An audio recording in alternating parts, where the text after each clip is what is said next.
everyone! Welcome back sa ating new vlog. Sa video ito makikita nyo magluluto tayo niya ng ating mekos-mekos na sweet. Sa lumang kaldero naglagay nga pala ako dyan ng maraming milk powder.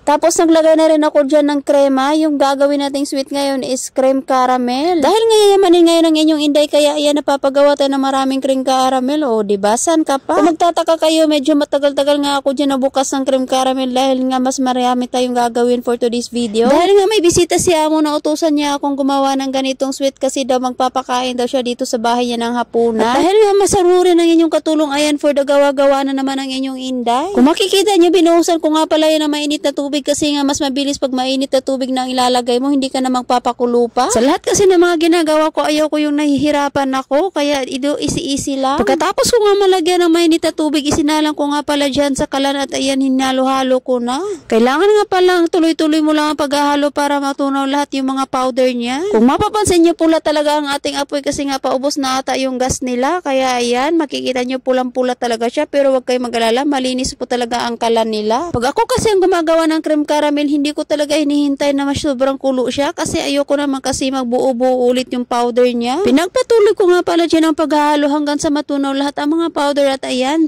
hahanguin ko na rin yan mamaya. Natapos ko na yung aking niluto ko, yung makikita yun, nilagay ko na siya dyan sa may baso. Kakaiba na naman ang gusto niya Amo sa paggawa ng caramel. Nilagyan ko nga pala ng caramel ang mga baso na yan. Kasi ang sabi niya Amo, pag isang tao daw, kasya na daw yung isang baso pagkakain na. Kaya nga kasi naman ang inyong katulong ay masunurin, kaya for the sunod-sunod naman ang inday. Ayan na nga pala yung aking nagawa lahat ng mga krema. Ayan, kung makikita nyo, nasa baso po talaga siya. Pero mamaya itatao po natin yan siya para sa magandang resulta. Kung makikita nyo, ayan na po ang ating finished product na krema. O diba kakaiba?